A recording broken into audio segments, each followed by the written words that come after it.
Welcome back, everybody, for another deep dive. And, today we're looking at something that's a little bit of a head-scratcher, to me at least. Okay. Spain's new law, RD666, is supposed to be all about promoting responsible antibiotic use in animals. Right.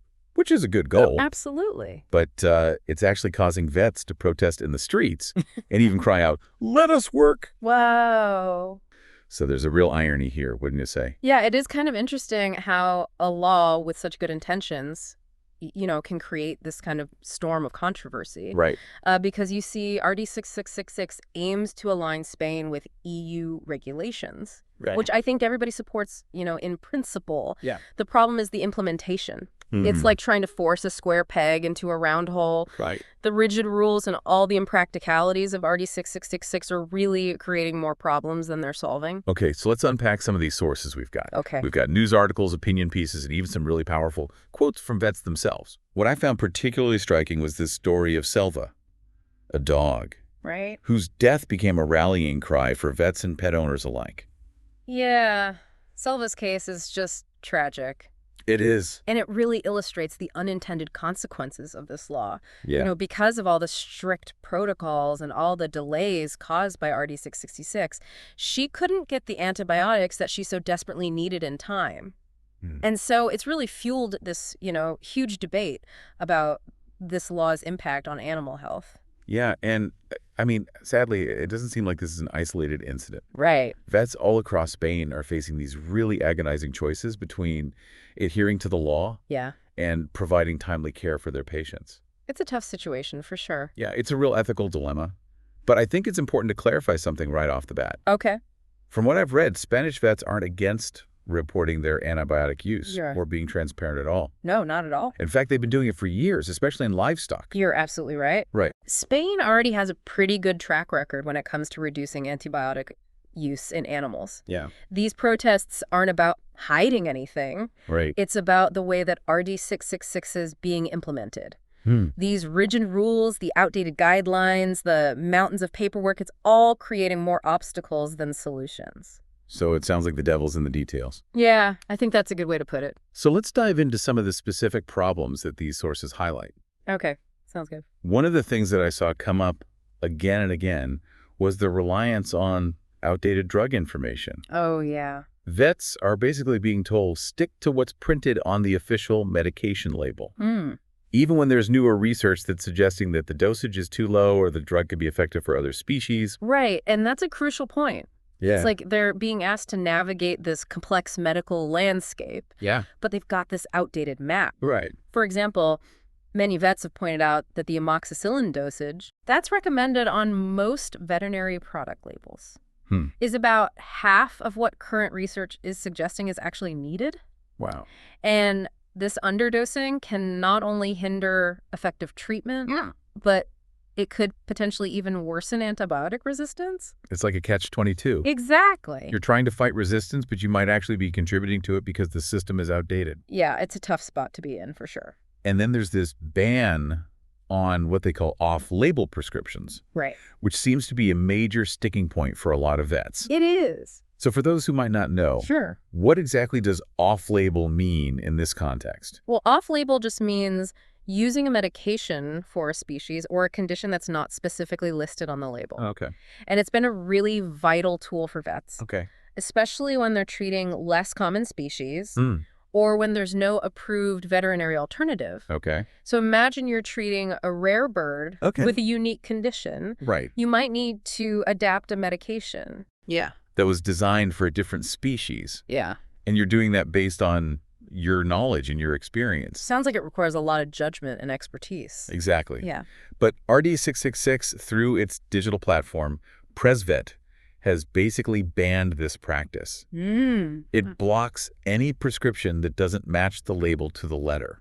Wow. One vet I was reading about described it as a system detecting and blocking their clinical judgment, which is pretty disheartening, I imagine. Yeah, when you're trying to do what's best for your patient. Exactly. Right. And so this takes away some of that crucial decision-making power from the people who are trained to make those calls. Right. And this leads us to another aspect of RD666 that's causing a lot of frustration. Okay. It's they're calling the cascade of prescription. Uh-huh. And this one sounds like a real bureaucratic nightmare. It can be, yeah. So paint me a picture here. Okay, so picture this. You're a vet. You've got a critically ill animal in front of you. You know exactly which antibiotic would be the most effective. Right. But RD666 forces you to jump through all these hoops before you can even consider using it. Really? Yeah, it's like you have to solve this complicated puzzle before you can even start treating the patient. So it's not just about prescribing the right medication. It's about navigating this whole complex set of rules and protocols. Exactly. Worse. Yeah, so for example, you have to try and document the failure of a species-specific drug first. And then you might have to search for other options that might be approved in other EU countries. Wow. And all this while the clock is ticking. Yeah. And only then can you even think about using a human antibiotic, even in emergencies. So it's a system designed to be cautious. Yes. But that caution can sometimes come at a cost. Absolutely. And that cost can sometimes be measured in lives. Right, as we saw with Selva's case. Yeah, exactly. She needed that immediate treatment. Right. But the mandatory wait for cultures and antibiograms, which are the tests they do to identify the specific bacteria, cause this fatal delay. Yeah, it's a tough situation. While those tests are important for responsible antibiotic use in the long run, they can be agonizingly slow when you're dealing with an emergency. Absolutely. Right. And Selva's story really highlights this tension between this ideal of responsible use and the sometimes, messy realities of clinical practice. Absolutely. It's a balancing act that RD666 seems to be struggling with. And let's not forget the added burden of actually accessing these medications. Right. Especially the ones that aren't readily available in Spain. Yeah. I was reading about vets having to import medications from other EU countries, which sounds like a logistical headache on top of everything else. It can be, yeah. And we'll get into that more in part 2. Okay. But first, I want to take a closer look at these digital tools that are supposed to be making all this easier. Okay. Vet and Simet. And from what I've gathered, they're not exactly winning any user-friendliness awards. That's putting it mildly, I think. Yeah, they've been a major source of frustration for vets. Yeah, they have. Think clunky interfaces, outdated information system glitches that can just bring the whole process to a screeching halt. It doesn't sound good. Sounds like a recipe for stress and burnout. Yeah, it really does. And we haven't even touched on the economic side of things yet. Right. The hefty VAT on veterinary services and those eye-watering fines for even minor administrative errors. Oh, yeah. But we'll delve into all of that in part 2. Okay. So for now, let's just pause and reflect on what we've learned so far. Okay. RD666. It's a complex beast with good intentions, but it's got some serious real-world consequences. That's for sure. It really does. It does. Yeah, so let's unpack some of those digital tools you were talking about. Okay. Vet, for example. Okay. It's supposed to streamline the reporting of, antibiotic use. Right. But it's become a real major time suck for vets. Yeah, it's ironic. A system designed to make things more efficient is actually making things less efficient. Exactly. What's the main issue with Vet? It requires like an overwhelming amount of detailed information for every single antibiotic prescription. Wow. I mean, we're talking species, diagnosis, medication, dosage, batch number, animal ID, owner ID. The list goes on. Right. I mean, just imagine having to input all of that meticulously for each patient while you're also trying to, examine them and diagnose them and comfort their owners who are worried. Yeah, it sounds incredibly time-consuming, especially for busy clinics. Absolutely. That are already stretched really thin. Right. And then from what I've read, even if you manage to fill in all those required fields, there's no guarantee that the system is actually going to work properly. Yeah, glitches and errors are really common, which can lead to even more delays and frustration. Oh, I bet. And, if you're in a rural area with spotty internet connection, forget about it. Yeah. I mean, Vet becomes virtually unusable. So not only are the regulations themselves really cumbersome, the tools meant to enforce them are also adding to this burden. It really is a double whammy. A double whammy of bureaucratic headaches. It is. What about Simet? Is that any better? Well, Simet is the official database. for all the drug information. But vets are finding it incredibly inadequate. I mean, the information is often outdated. Okay. It mirrors the problems we were talking about earlier, the outdated labels on the medication. Yeah. So imagine you're trying to find the latest research on a particular antibiotic. Right. Only to discover that the database hasn't been updated in years. So it's like trying to navigate this constantly evolving medical landscape. Right. But you're stuck with this static, outdated map. Exactly. And the search function is another pain point. Okay. It's clunky. It's not intuitive. It makes it really hard to find the information you need quickly. Yeah. Even something as simple as like verifying the correct dosage for a particular species can turn into this wild goose chase. All of this digital bureaucracy is just taking up valuable time. It is. Away from actual patient care. Yeah, you got to wonder if the people who design these systems ever actually consulted with the vets who are on the front lines. It really makes you wonder. It does. And then you layer on top of all of that the economic realities. Right. You're talking about that 21% VAT. Yeah, the 21% VAT on veterinary services. Yeah, that's one of the highest rates in the whole EU. It's a huge burden for vets and pet owners. It is. It makes it really expensive to provide and access quality veterinary care. Yeah, it's almost like the government saying animal health is a luxury, not a necessity. Right. And on top of that, you've got those outrageous fines. Oh, yeah. For even minor administrative errors related to RD666.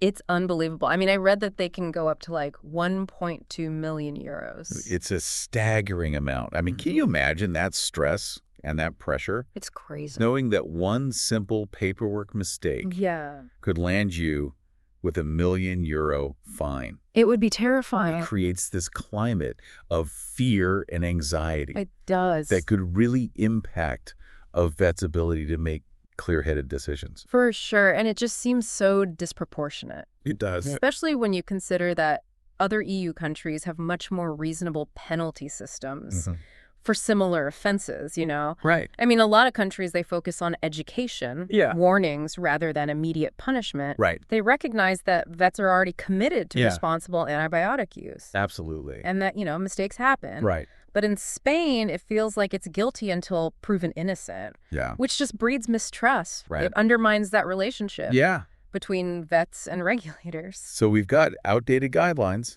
clunky digital tools. Right. Hefty VAT. Yeah. The looming threat of massive fines. Yeah. It's no wonder that vets are feeling overwhelmed and demoralized. Yeah, it's like they're being squeezed from all sides. And all of this is happening within this broader context of this European push for responsible antibiotic use. Absolutely. So I'm curious, how does Spain's approach to implementing these EU regulations compared to other countries? Well, is it stricter? Is it more lenient? Spain's interpretation of these EU regulations has been particularly rigid, especially compared to some other countries, like France, Germany, Portugal.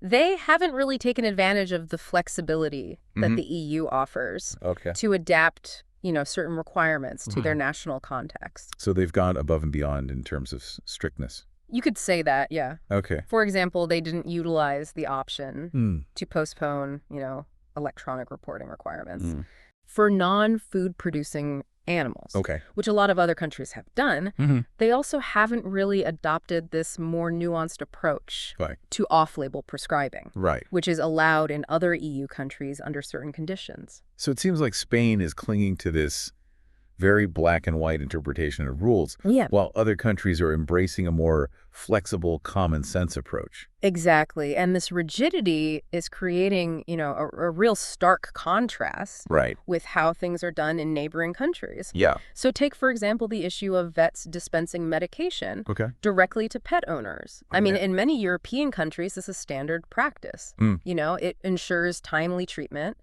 It potentially reduces costs. And it builds trust between vets and their clients.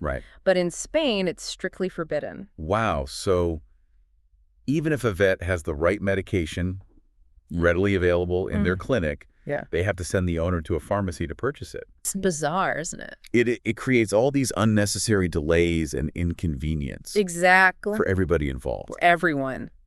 It seems like a prime example of how Spain's rigid adherence to the letter of the law is actually undermining the spirit of the law. It is. Which is to promote animal health and well-being. It really is. It feels like Spain is stuck in this outdated model. Yeah. While the rest of Europe is moving towards this more integrated, patient-centered approach to veterinary care. I agree.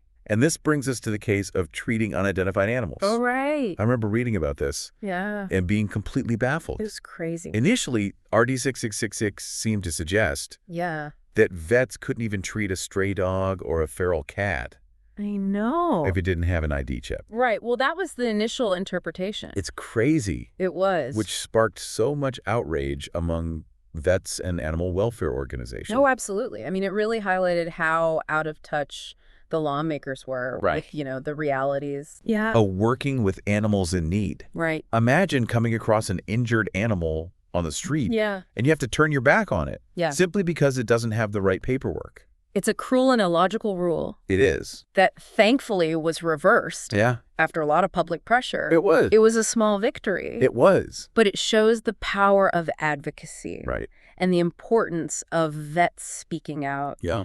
Against these regulations that just don't make sense. Absolutely. So it shows that even within this rigid system, there's room for change. There is. If enough people push for it. Right. But the question remains, is RD666 as a whole salvageable? That's the big question. Can it be reformed to actually achieve its intended goals without punishing vets and jeopardizing animal health? Yeah, it's a tough one. It's a big question and something that we'll explore in the final part of our deep dive. Okay, so we spent the last two segments really digging into all the complexities of RD666. The good intentions, the bureaucratic hurdles, the economic pressures, the impact on both vets and animals. Right. It's been a pretty heavy conversation. It has been a little bit, But I think it's important to end on a note of hope. Okay. So is there a light at the end of the tunnel here? Well, can this law be salvaged and reformed to actually work? Yeah, I think so. Okay. Remember how we were talking about Italy's initial really strict interpretation of these same EU regulations? Yeah. They faced a really similar backlash from vets. Mm. And they eventually had to backtrack and adjust their approach. Okay. It's a good reminder that even within a seemingly rigid system, there's always room for adaptation and course correction. So there's precedent for change, even if it takes a bit of, pushing and prodding. Right, a little bit of elbow grease. What about Spain specifically? Okay. Are there any signs that the government is actually listening to these concerns that have been raised by vets? Well, there have been some positive signals. Yeah. The Ministry of Agriculture has publicly acknowledged that they need to revise the penalty system to make it a little bit more reasonable. Okay, that's good. And they've also been willing to clarify certain aspects of the law, like the treatment of unidentified animals, in response to all this pressure from vets and animal welfare groups. That's encouraging. It suggests that they're not completely deaf to these challenges and unintended consequences of RD666. Yeah, it seems like they're at least open to some dialogue. Right. But what about the bigger picture here? Okay. Is there a chance that Spain might follow the lead of other European countries and give vets more autonomy in how they implement these regulations? Well, that's the million-euro question, isn't it? It really is. I mean, it's hard to say for sure. Right. But I think it's important to remember that the ultimate goal here of responsible antibiotic use is something that everybody agrees on. The debate is just about finding the most effective and practical ways to achieve that goal. It's about striking that balance between regulation and professional judgment, between protecting public health and ensuring animal welfare. Exactly. And if other countries are successfully reducing antibiotic use while giving vets, more flexibility, then Spain can certainly learn from their experiences. It begs the question, what's stopping Spain from adopting a similar approach? Right. Is it just bureaucracy and inertia, or is there something more going on? Right. Are there some deeper political or economic factors at play here? It's something to think about. It is. And that's really the beauty of a deep dive like this. Yeah. It's not just about absorbing information passively. Right. It's about sparking curiosity and critical thinking. Yeah. Getting those wheels turning. Exactly. Yeah. It's about equipping you, our listener, to ask the right questions. Right. And seek out your own answers. I like that. So we've laid out the key facts. The different perspectives, the challenges. Now it's up to you to dig deeper. Right. Follow this debate. Yeah. Form your own informed opinion. Absolutely, because at the end of the day, the future of animal health in Spain and really globally depends on, engaged citizens who care enough to stay informed. Right. And to hold decision makers accountable. It's an evolving situation. So stay curious. Yeah. Stay engaged. Stay informed. Keep asking those tough questions. Absolutely. And on that note, we'll wrap up our deep dive into the world of RD666. We hope you found it insightful, thought-provoking, and maybe even a little bit inspiring. Until next time, stay curious.